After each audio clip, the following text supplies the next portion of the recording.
Wilts on Stilts by R. E. Frederick. Once there was a small boy named Wilt, and Wilt was not happy. He could not play games with the other children. His legs were too short. He could not climb up to the treehouse. His legs were too short. He almost had to run to keep up with everyone else. His legs were too short. To cheer him up, Wilt's parents took him to the circus. Wilt didn't think the circus would help him with his short legs. But Wilt's father said, "There's one person at the circus I think you should see." So Wilt went with his parents to the circus. When the show started, Wilt saw a man with very long legs. Wilt's dad was right. Wilt watched the man with very long legs the whole night, forgetting to watch the rest of the circus show. Wilt's parents noticed, so after the show, they asked if Wilt could meet the man with very long legs. When Wilt met the man with very long legs, Wilt asked him, "How did your legs get so long?" "They didn't," replied the man. "I'm walking on stilts." And the man with very long legs lifted his pant legs, and instead of seeing the man's legs, Wilt saw stilts. Then the man got off his stilts, and he was only a little taller than Wilt. That night, Wilt was happy, and he had a good dream. And the next day, Wilt could keep up with everyone else. He could climb up to the treehouse. He could play games with the other children. But while playing, Wilt fell down, and the other children discovered Wilt's secret. "Wilt's on stilts," they yelled. "Wilt's on stilts," they laughed. "Wilt's on stilts," they shouted.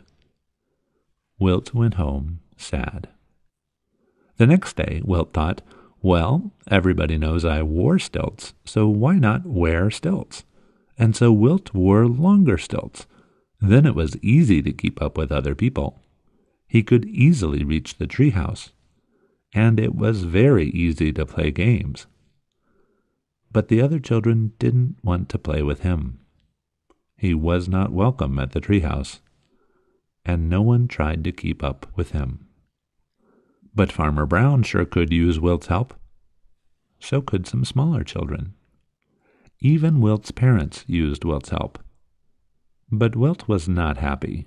"I'm not wearing stilts to be useful," Wilt thought. So Wilt built some really long stilts for the next day. And the next day, Wilt wore his longer stilts. Wilt's mother noticed Wilt's longer stilts. "Wilt," she called up to him, "Wilt, would you please go to the store and get some milk?" "But, Mom," said Wilt, "it's a mile away. That's so far. Why don't you drive the car to the store?" "But, Wilt," his mother replied, "with your longer stilts, it will only take you a few steps to get to the store." Wilt agreed. "But only if it takes me a few steps," Wilt said. Wilt took one step, then two, then three, and oops, he had passed the store. He took half a step back and was at the store. He could walk so far, so fast. Wilt then brought back the milk to his mother. "Thank you, Wilt," his mother called. But Wilt was sad. He was still useful. "I didn't make these longer stilts to be useful," Wilt thought. So Wilt decided to take a walk because he wanted to be alone. Wilt walked a long time, not thinking where he was going. He walked across fields, through ponds and rivers, and over buildings and houses, not even noticing them. After Wilt walked a while, he stopped to look around. He didn't know where he was, and he didn't care. He was tired of his short legs, and he was tired of being useful on stilts. It feels good to be alone, Wilt thought. So Wilt kept right on walking. After a while, people began to talk about Wilt. They could hardly wait for him to come, and could hardly believe how fast he could go. They brought Wilt food. They kept Wilt dry. They kept Wilt warm. People Wilt didn't even know. And Wilt went everywhere, and people were happy for him to come. So Wilt went here, there, and everywhere. Finally, Wilt was happy. But Wilt thought, it doesn't feel good to be alone anymore. So Wilt decided to go home. It had been a year since Wilt left.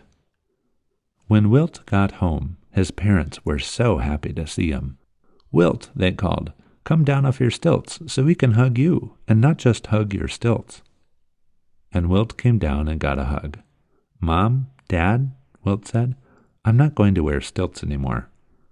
Wilt's parents replied, "We love you, Wilt, with or without your stilts." Wilt was happy, and he was not alone. The next day, Wilt could keep up with everyone else. He could climb up to the treehouse. He could play games with the other children. Even though it had been a year, the other children remembered Wilt's secret. "Wilt's on stilts," they yelled. "Wilt's on stilts," they laughed. "Wilt's on stilts," they shouted. And Wilt lifted up his pant legs and said, "No, I'm not." The end. Wilt's on Stilts by R. E. Frederick.